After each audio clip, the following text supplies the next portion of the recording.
This is the story of the Tekken series on the original PlayStation, and why they're still some of the most influential fighting games ever made. Back in 1994, the arcade fighting game scene was dominated by two kings, Capcom's Street Fighter and Midway's Mortal Kombat.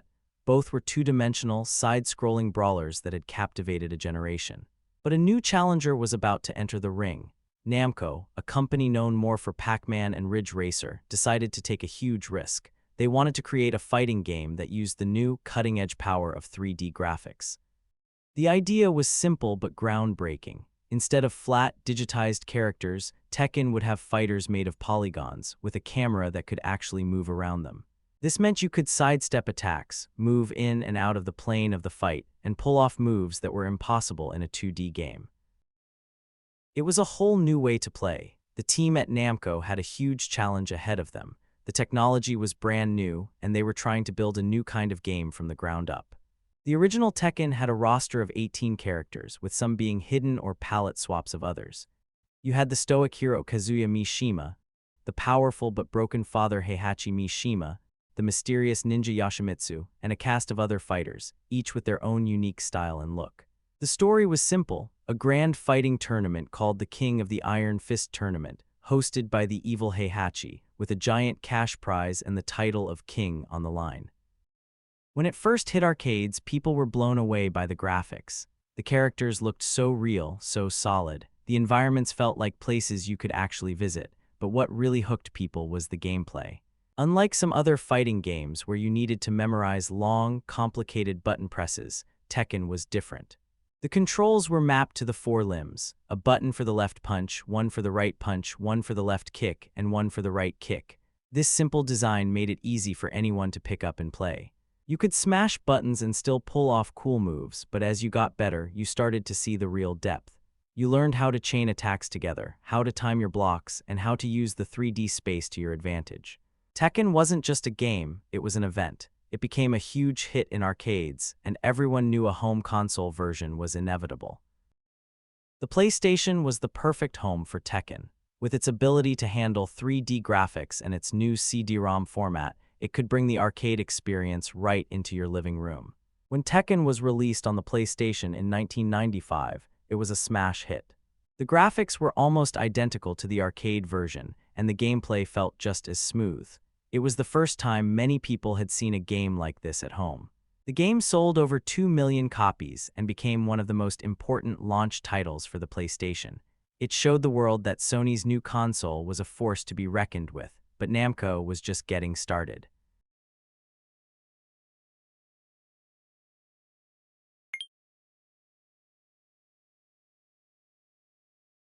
In August 1995, Namco released Tekken 2 in arcades, and it wasn't just a sequel, it was a revolution. The team took everything that worked in the first game and cranked it up to 11. Tekken 2 was bigger, faster, and had a ton more content. The roster of fighters was expanded dramatically, bringing back fan favorites and introducing new faces like the beautiful and deadly Jun Kazama, the robotic Jack 2, and the mysterious Lei Wulong. The story continued right where the first game left off, with Kazuya now hosting a new tournament as the head of the Mishima Zaibatsu, and Heihachi entering it to get revenge on his son. The gameplay was also refined. The combos were smoother, the moves were more varied, and the overall feel of the game was faster and more fluid. The biggest change was the introduction of reversal moves, which allowed you to turn your opponent's attack against them. This added a whole new layer of strategy to the game. Tekken 2 was a monster hit in the arcades, and the anticipation for the home version was off the charts. When Tekken 2 hit the PlayStation in 1996, it was even more of a success than the first. The game was packed with content. You could unlock secret characters, watch full-motion video cutscenes that told the story, and play a ton of different modes. It was a complete package that felt like a huge step up from the first game. It sold over 3 million copies, making it one of the best-selling fighting games of all time. But as great as Tekken 2 was, it was only a warm-up for what was coming next.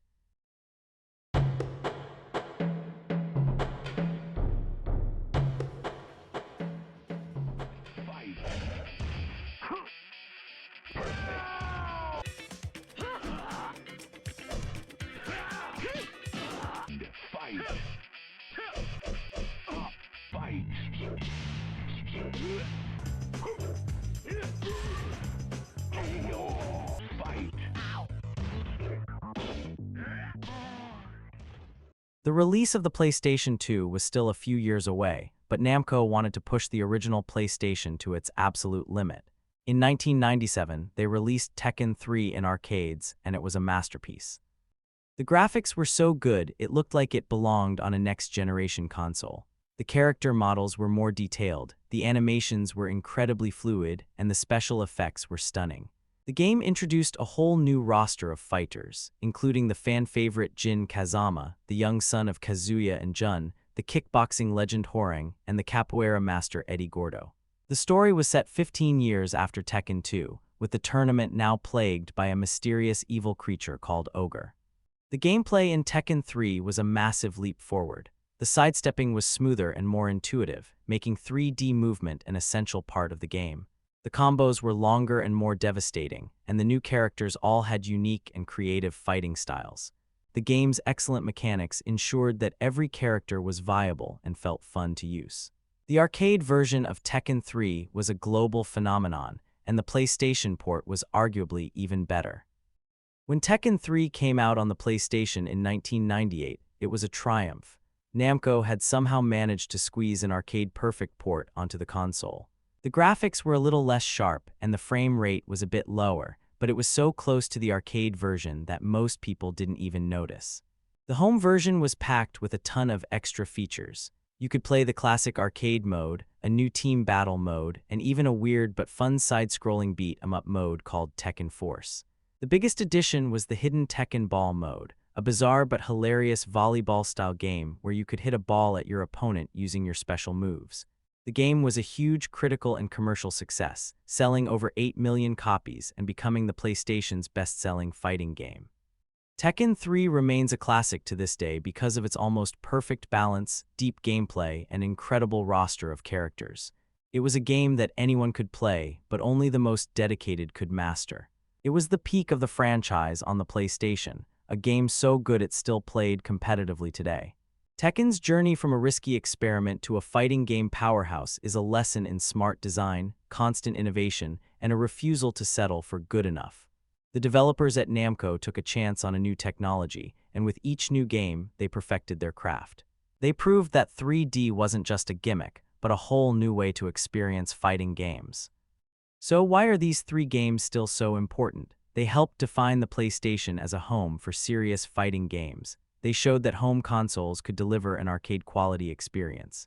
They built a massive universe with characters that people still love today. They taught a generation of gamers that depth and complexity could be wrapped up in a simple-to-understand package.